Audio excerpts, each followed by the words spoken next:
Today I am reviewing the Westinghouse ePX3500 electric pressure washer.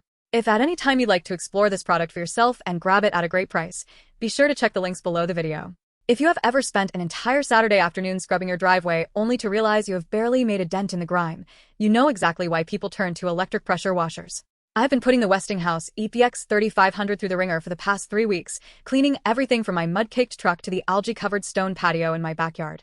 There's a lot to like about this machine, but like any piece of budget-friendly outdoor equipment, it definitely has some quirks you need to know before you pull the trigger. Let's start with the performance. The marketing says 2,500 PSI, and while that sounds impressive, you have to be realistic about what that actually means for an electric unit.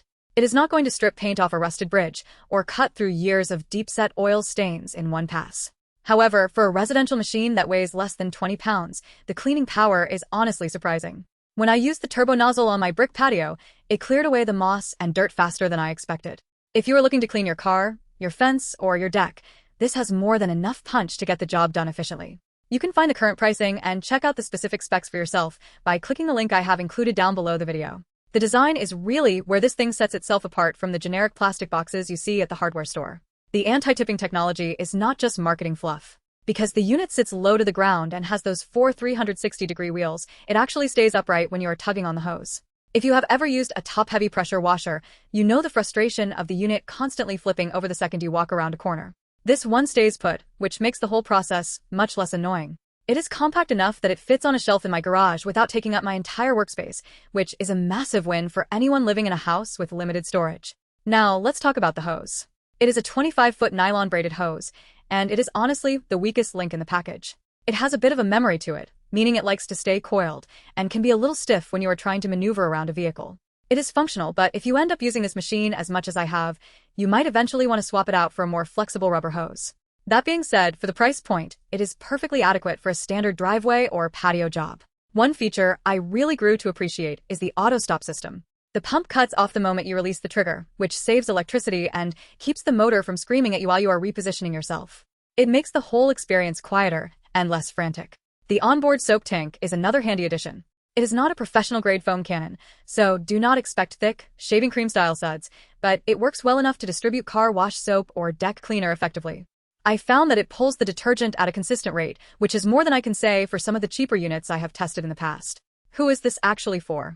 If you're a homeowner who wants to keep your driveway clean, wash your car on the weekends, and occasionally spray down some patio furniture, this is a perfect fit.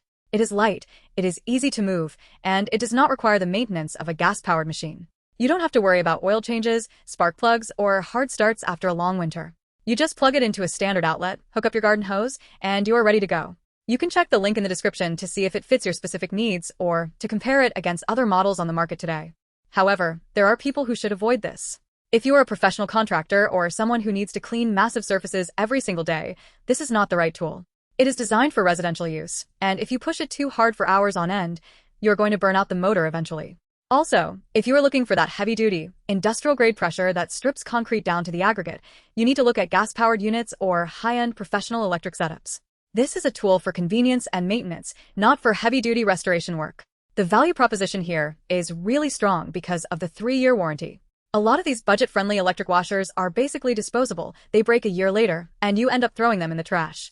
The fact that Westinghouse backs this with a 3-year limited service and parts coverage gives me a lot more confidence in recommending it. It feels like they are standing behind their build quality, which is rare in this price category. My biggest disappointment was the nozzle storage. While the unit comes with a nice set of 5 quick connect nozzles, they are a bit exposed on the machine. You have to be careful not to knock them off while you are moving the unit around the yard.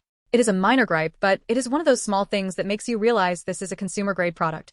Overall, the ePX3500 is a balanced, practical machine for the average person. It does not try to be something it isn't. It is lightweight, it is stable, and it provides enough PSI to handle 90% of the tasks a homeowner will ever throw at it. If you are tired of dealing with the hassle of gas engines, or you just want a reliable way to keep your exterior surfaces looking fresh, this is a solid investment. Again, you can find the current price and more details through the link below. If you have any questions about how it handled specific tasks, drop a comment and I will do my best to answer them. Thanks for watching.